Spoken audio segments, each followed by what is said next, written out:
Now this style of as-sabr wa taqsim, there's another place where it's used in Surah Al-An'am. I'll just read the English to save time. Talking about different types of livestock, the males and the females. They are 8 mates, of the sheep 2 and of the goats 2. Say, is it the 2 males he has forbidden, or the 2 females, or that which the wombs of the 2 females contain? Inform me with knowledge, if you should be truthful. And of the camels 2 and of the cattle 2, say, is it the 2 males he has forbidden, or the 2 females, or that which the wombs of the 2 females contain? Or were you witnesses when Allah charged you with this? Then who is more unjust than one who invents a lie about Allah to mislead the people by something other than knowledge? Indeed, Allah does not guide the wrongdoing people. Verses 143 and 144. So this is addressing the mushriks, the idol worshippers, who had developed these ritual, taboo kind of laws, like the gypsies. They have these very intricate and rigid taboo laws. They have no idea what is the rationale behind them, but if you violate it, then something terrible will happen. And so the idol worshippers had declared some types of male livestock prohibited in certain circumstances, and they had prohibited some female livestock under other circumstances. And so the question is being posed to them: why? On what basis have they been prohibited? It would seem that the rule is linked to gender. So if the effective cause is being male, then all the males should be prohibited to everyone. And if the effective cause is being female, then all the females should be prohibited to everyone. And neither of those makes sense. So then that leaves only that the rule must be ta'abbudi. Ta'abbudi means that the only reason that we can discern for it is that it's a test of obedience. But ta'abbudi, nobody has a right to declare such categories except Allah, because obedience is due to Him, not to some ancestor who just made something up. So, were you there when Allah charged you with this?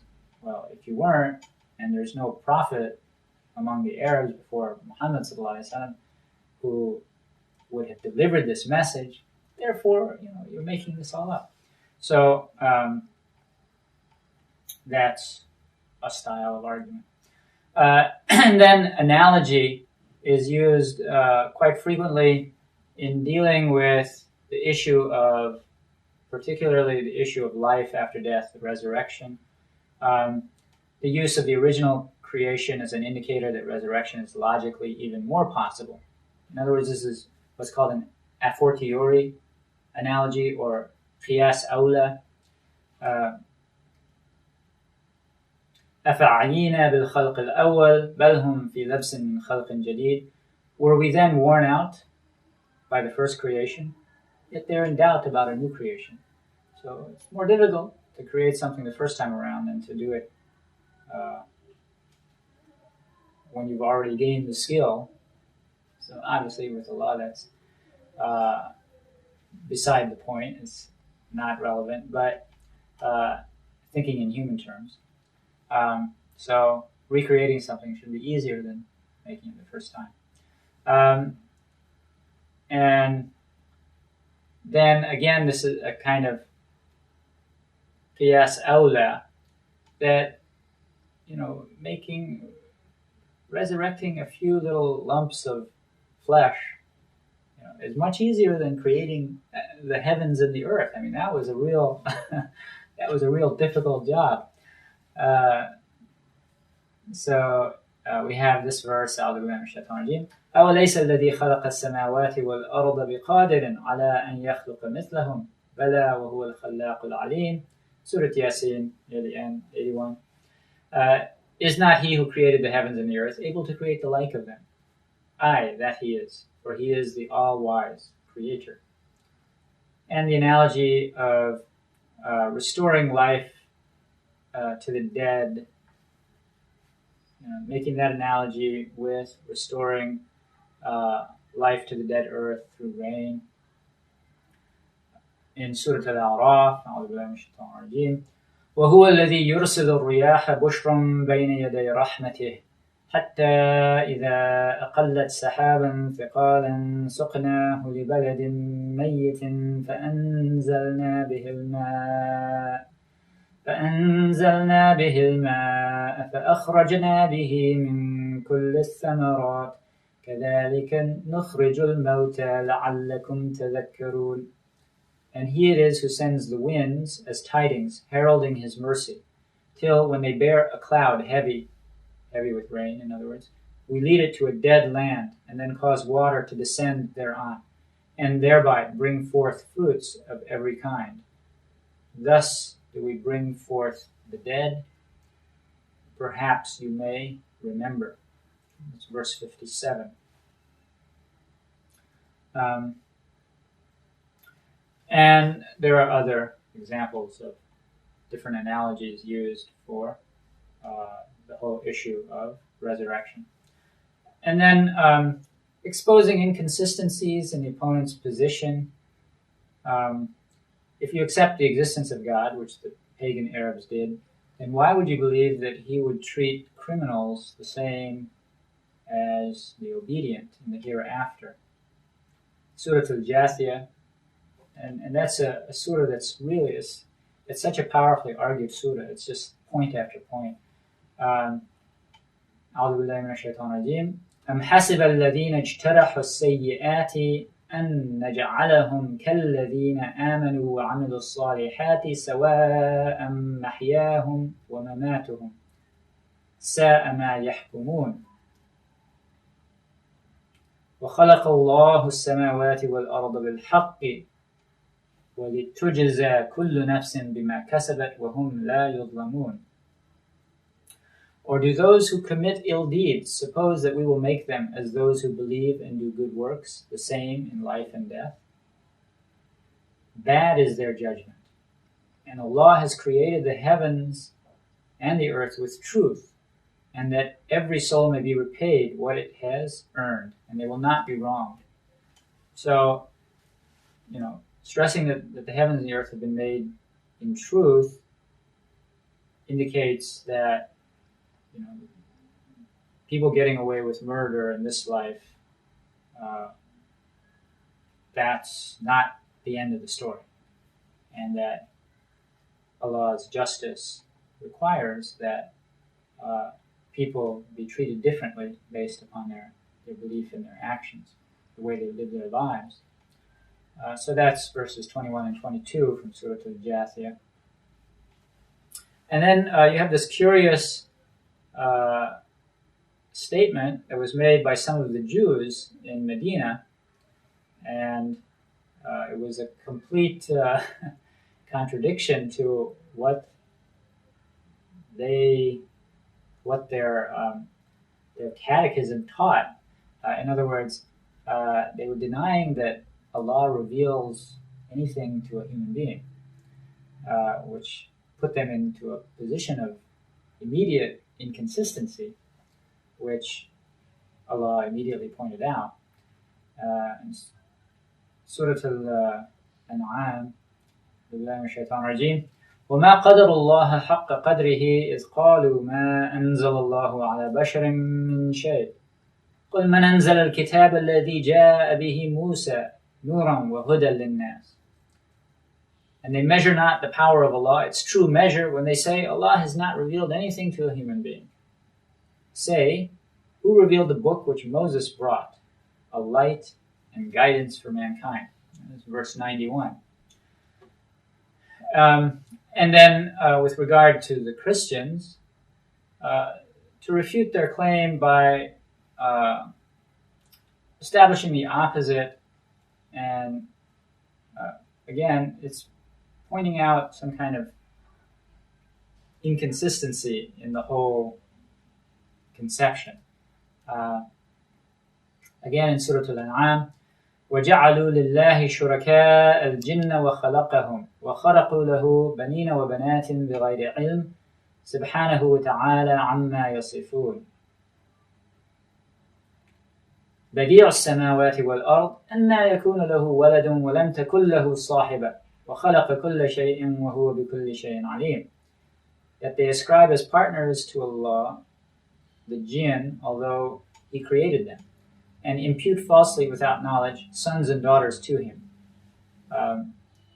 So actually it's being addressed most directly to the mushriks who claim that Allah had sons and daughters. But of course the same argument applies against the Christians.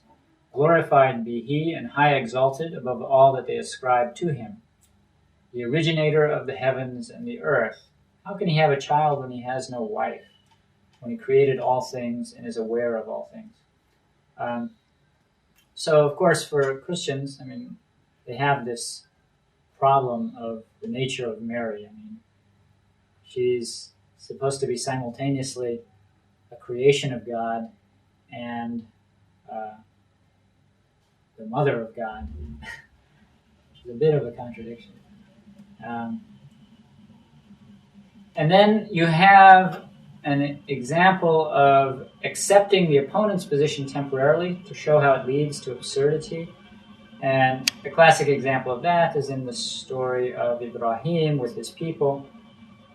When he sees the star or the planet, he says, "This is my God," and then it sets. And he says, "I have no love for that which sets," meaning that which is subject to change. And then he sees the moon, and again he identifies it as his God, and again it sets, and he says, "This is also the same problem. Allah doesn't guide me, I will be one of those astray." And then the sun rises, and again he makes this public announcement where his people can hear him. "This is my Lord, this is greater." And then when it sets, he says, he makes again this public announcement, "O my people, I am absolved of all that you worship along with Allah." And and then there's a continuing argument. They dispute with him. His people argued with him. He said, "Do you dispute with me concerning Allah when He has guided me? I fear not at all what you set up beside Him, unless my Lord wills anything. My Lord includes all things in His knowledge. Will you not then remember?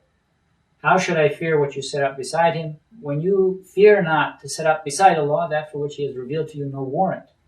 Which of the two factions has more right to safety? Answer me that if you have knowledge." And then, at the end of that whole passage, verse 83, it says, "That is our argument, which we gave to Ibrahim against his people." So, temporarily accepting the point of view of the opponent to show its absurdity. And then something, again, showing absurdity, this verse in Surah Al-Anbiya, لو كان فيهما آلهة إلا الله لفسدتا. So this is a logical requirement of there being more than one God. If there were gods other than God in both the heavens and the earth, both would have become corrupted. Verse 22 from Al-Anbiya. There's this famous argument of the Mutakallimin that's derived from these two dalils. It's called Dalil al-Taman, which is just putting this situation in a little thought problem that, let's say there was more than one God, and one of them wants, on a given day, wants so-and-so to die, and the other one wants him to stay alive. So their wills are butting up against each other, and there's only a limited number of logical possibilities. One is that their wills cancel out, so neither of them gets his way. So, I mean, that can't be, because the person has to be either alive or dead. So that's false. Or they both get their way. Their wills are executed. And that also can't be possible, because the person has to be either alive or dead, not both. And then what's left? The only other possibility is that the will of one overrides the will of the other, in which case the one whose will couldn't manifest itself in reality is not a god. And the nitpicking, quibbling with this dalil to say that, well, the verse in Al-Anbiya mentions Aliha, doesn't mention Rabb. Well, that's a silly argument in my opinion, because that which is worshipped on the base of possessing some attribute of rububiyyah. Anyway, those are some examples of Quranic arguments. And one of the students of Ibn Taymiyyah, I believe his moniker is Najmuddin al-Tufi. He's more famous for his pretty short essay on maslaha. He did a sharh of the 40 hadith of, I don't know if it was Nawawi's 40 hadith or whose, but he did a commentary on those 40 hadith, or some 40 hadiths. And in his commentary on the hadith La darar wa la dirar, he put forward this theory that maslaha overrides texts when there's a contradiction. And what he meant by that was the dhanni texts. And he didn't do a very good job of arguing his case, so his position was just sort of ignored down through the centuries, and then it was kind of revived in the 20th century Christian era by, I believe it was Hamid Rashid Rida and Jamal ad-Din al-Qasimi. But Tufi also wrote a book on the way the Quran presents arguments, and that's been published. I can't remember the name of it, but it's there. It's available.